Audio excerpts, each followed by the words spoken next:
Okay, we are getting ready to move on to our reading lesson for today. This is going to be similar to what it was yesterday, where I'm going to ask you to have two tabs open. One's going to be Seesaw in the background, one's going to be my Zoom, and you'll switch back and forth. So I'll do something on Zoom, you'll do that thing on Seesaw. You'll come back to Zoom and watch what I do, and then you'll copy it on Seesaw. So you'll be switching back and forth and completing that work, okay?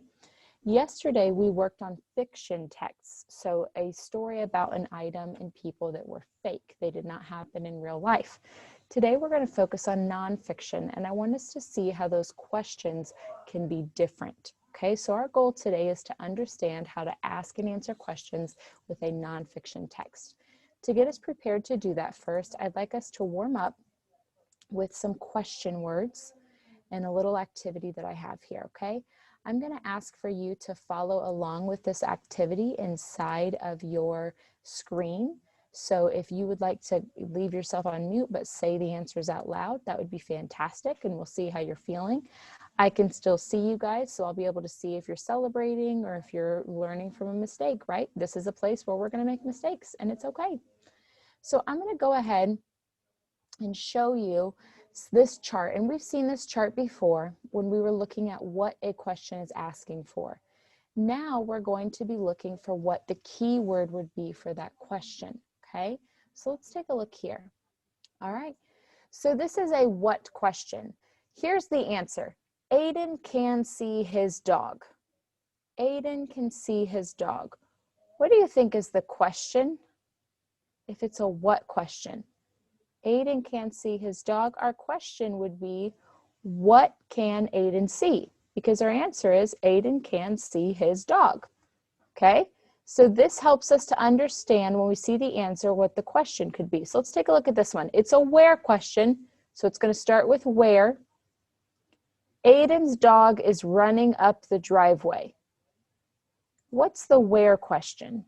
Aiden's dog is running up the driveway. Where is Aiden's dog going? Perfect. Some of you probably said, where is Aiden's dog running? Either way works because we have an answer for the place that Aiden's dog is running. Let's check out this when question. It's a when question. When has the answer. Aiden's dog ran away as soon as he opened the car door to let him out. When did his dog run away? I see some of you celebrating. Very good. So when did his dog run away? That's the question that we would ask to get this answer. Okay, let's take a look here. This is a why question. Why? The dog ran up the driveway because, there's our reason, he was excited to be home and see all his other owners. So what's the why question? Why did the dog run? Good. I see a lot more of you celebrating. Why did the dog run? The dog ran up the driveway because he was excited to be home and see his owners. That's the reason why. Very good. We have a who question coming up. Who? This is looking for a name or names. Here's the names. The other owners were Aiden's mom and dad. The other owners. What's the who question? Who were the other owners? Very good. Who were the other owners? The other owners were Aiden's mom and dad. Great. All right, so then, give me 1 second, I need to fix something here.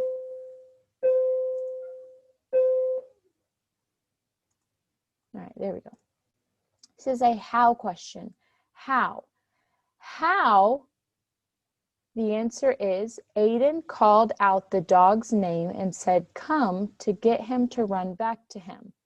So what's our how question? How did he get the dog to run back to him? Good, this explained the way that something happened. Aiden got the dog to run back to him by calling his name and saying, come. Great. Let's look at 3 more. It says how many or how much? Let's look. The dog ran every time it got out of the car. I'm thinking this is a how many question. How many times did the dog do this? Or how many times did the dog run? Every time is our answer. We have a time. Which? This is a question with a choice. Which? The best way was to call dog's name. I'm thinking maybe it's which way is the best to get, yep, which was the best way to get the dog to come back. Our answer can help us understand this question here. Okay, let's look here. What happened? This is looking for an event or an action. The dog came to Aiden when he was called. I'm thinking this might be about what happens when the dog was called. What happened? What did Aiden do? The dog came to Aiden when he was called. That should probably say, what did the dog do? All right, now I'm going to ask you to please go to your Seesaw tab. So when you go up here to Seesaw, my Zoom controls go away. There we go. There is an activity that has been released for you called Find the Evidence Nonfiction. Yesterday you had fiction. Today you have nonfiction, okay? Please go ahead and open up this activity. Find the Evidence Nonfiction. It is on your Seesaw, and you'll minimize your Zoom by pressing the Escape key or the minimize bar right here and open this up in the background, okay? Find the Evidence Nonfiction. So you should have both tabs open, and you should be clicking on your Seesaw work and then watching what I'm doing. So I'm going to click Add Response, be the sample student. Here we go. Let's review some of our controls. Remember, if this is too small, you can use this magnifying glass up here in the top. So click on the plus sign, and it will bring you closer to the text and the questions so that you can read them better. This is a comfortable distance for me, so I'm going to leave it here. Okay? You might need it to be closer or farther away, and that's fine. Just get it in a comfortable level for you. I'm also going to click on this View Instructions. Anytime that I forget what I'm supposed to do, I can click this right here and it'll pop them up for me. This tells me what to do. I also see that there's a video here. All right.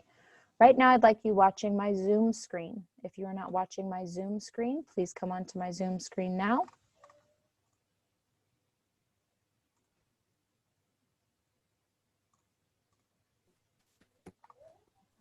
Okay. So you are on my Zoom screen now, and you are going to be watching us do the first question. As always, I should read my questions first so that I understand what I'm looking for. This is a who question. Who? So we're going to put a box around that question, who. Who taught Noah to spell? This is about teaching Noah to spell. It's not about teaching Noah to read. It's not about teaching somebody else to spell. It's about teaching Noah to spell. Go ahead on your Seesaw now, please. Follow along on your Seesaw. And complete this with a box for the keyword and an underline for the clue words. So your Seesaw should look as mine does right now.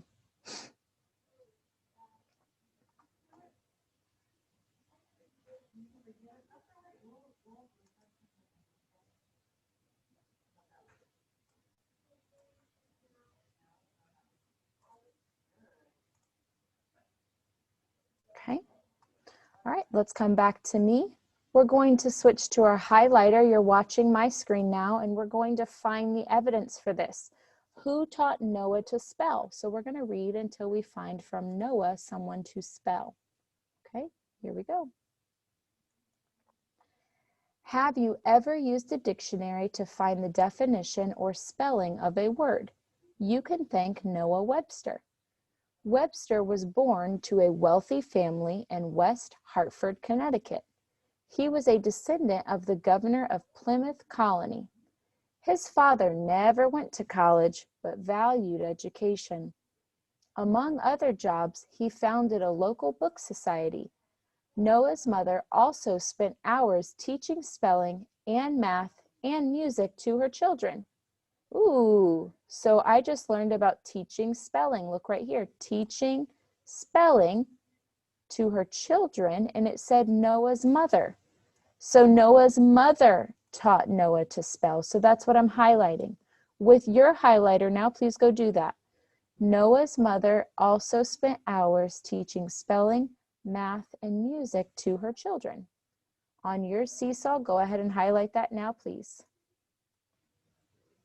Okay. We're going to move on to the yellow question. So I'm going to switch back to that pencil. Go ahead and come back into Zoom. So you're switching back to Zoom right now, and you're going to watch what I'm doing, and then you'll complete. This is a what question. What?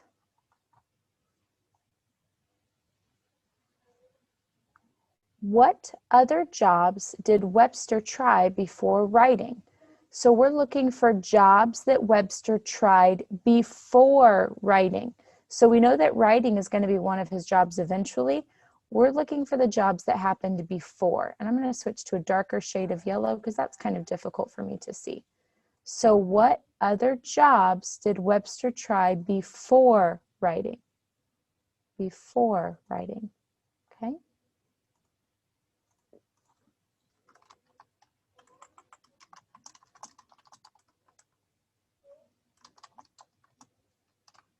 Go ahead on your seesaw and box that keyword and underline those clue words.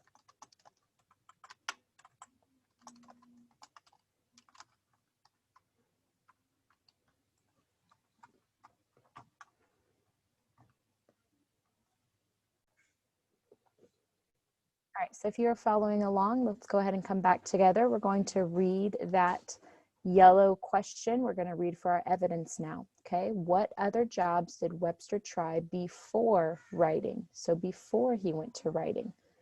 We're going to keep reading because I haven't read about any jobs yet, okay? I've read about him going to college. Oh, nope, it does. It says right here, other jobs. Let's go back up to the beginning and start here. Webster was born to a wealthy family in West Hartford, Connecticut. He was a descendant of the governor of Plymouth Colony. His father never went to college, but he valued education. Oh, this is his dad's job. The question is about Webster, not his dad. So we're going to keep reading. Although Noah liked to learn, he didn't like his primary school. Just before his 16th birthday, Webster enrolled at Yale University because he was in college during the Revolutionary War. Many of his classes happened in other towns.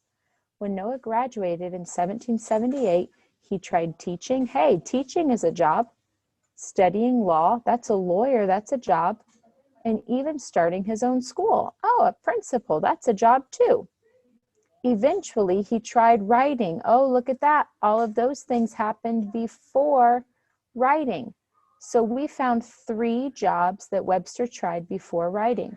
He tried teaching, studying law, and starting his own school. Go ahead and go to your seesaw and highlight that evidence of jobs that teaching, studying law, and starting his own school.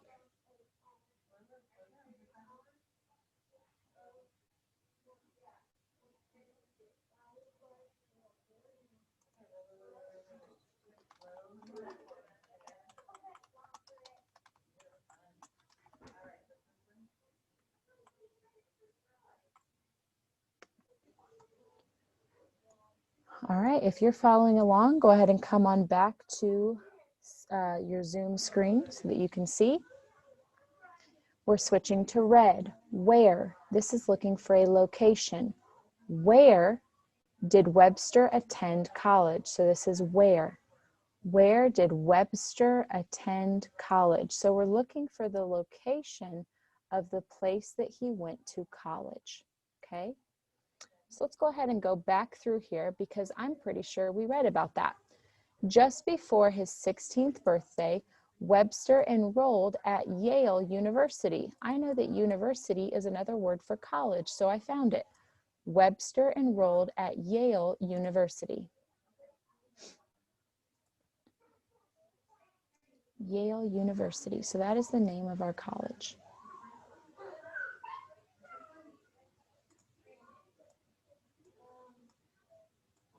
Okay, we're going to switch now into our purple question. So go ahead and come back onto your screen with Zoom. And let's get that purple pencil ready. This is a why question. We are looking for a reason. Why? Why did his second dictionary take so long to finish? Ooh, So his second one means that he must have completed a first. So we're looking specifically for his second dictionary, and we're looking for why it took so long to finish. Why did it take so long to finish? Go ahead and box that keyword and underline those clue words. Why did his second dictionary take so long to finish?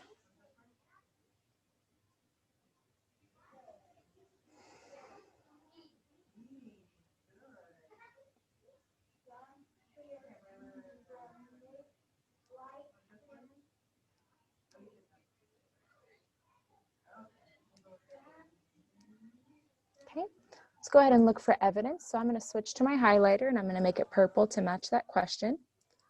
And it says, why did his second dictionary take so long to finish? I have not read about Noah Webster creating a dictionary yet, so I'm going to keep reading where I left off. Eventually, he tried writing and wrote spelling, grammar, and reading books for schools. And in 1806, he published his first dictionary. Oh, look, there's first dictionary. My question is about second dictionary, so I'm going to keep reading. The next year, he began working on a new edition. This dictionary took 26 years to complete because it contained 70,000 words. Wow. So look, this is a new edition. So that's the second one. And the question says took 26 years to complete because it contained 70,000 words, which 26 years is a long time. So that answers our question of why it took so long, because it contained 70,000 words. Okay, go ahead and highlight that evidence. Switch to your Seesaw screen and highlight that evidence.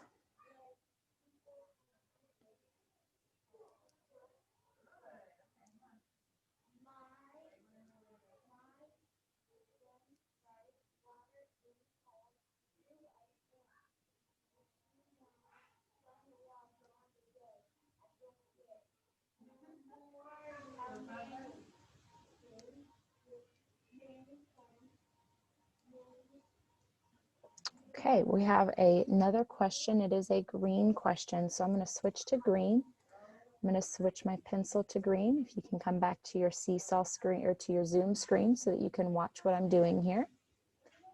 This says how. So we're looking for a way that something is done. How did Noah feel about school? So we're looking for feelings, okay? Now, I remember reading this up here. Okay, we talked about it right here when it said he didn't like it. So I'm going to go back through the text and find out where it said he didn't like school. And I remember that school comes before jobs and before publishing books. So I'm going to go back up near the beginning. Okay, and I can see here, Noah's mother spent hours teaching spelling, math, and music to her children. Although Noah liked to learn, he didn't like his primary school. So that's how he feels about it. He didn't like it. We have our evidence right there in the last sentence of that second paragraph. He didn't like it. Go ahead on your Seesaw screen and highlight that evidence. Although Noah liked to learn, he didn't like his primary school.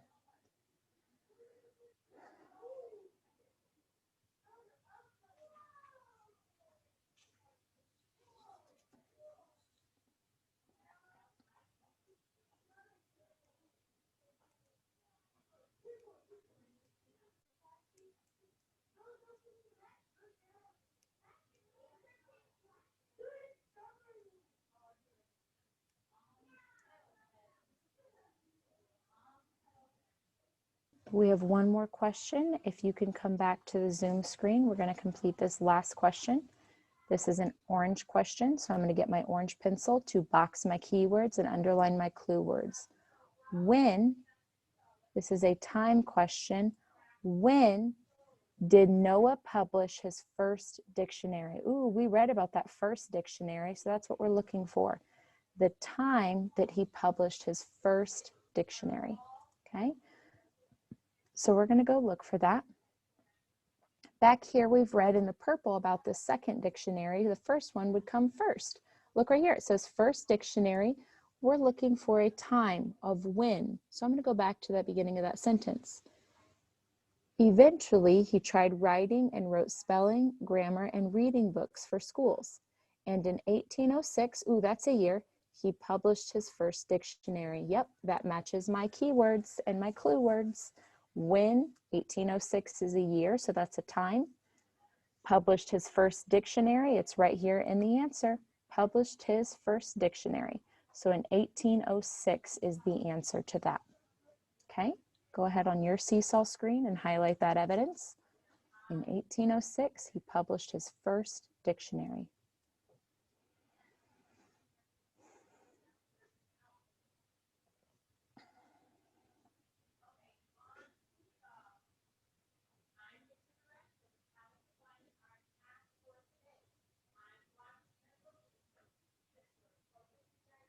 Okay, your assignment is very similar to the assignment that you had yesterday.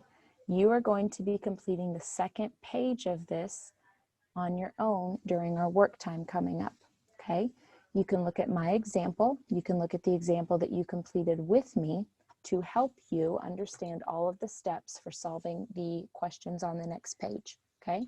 So over here, when I click on page 2, it'll still save my work from page 1 automatically, but on page 2, I can see that I have a text. And this is a text that gives you information about creating a fire safety plan, okay? So you will read these questions and do exactly what we did here. I want you to read the question first. I want you to box the keyword, underline the clue words, and then go find that answer. Same thing on the second one. Box those keywords, underline those clue words, and go find that answer. Okay? Take time to read this text and really think critically about your responses and make sure that your evidence matches the clue words in your question. When you are completely done with all 6 questions on this passage, I want you to check your work. After you're sure you have all answers, click on that check mark to turn it in to me, okay? Please do not turn this in if you haven't followed all 3 steps. Box your keywords, underline your clue words, highlight your evidence, okay? All right. This is your Seesaw assignment. This should be done during this current work time, which means it should be done before we come back on together for our math lesson today, which is at our usual 10:30 time. Okay, so we are back on at 10:30 for math. This work should be done before then. All right.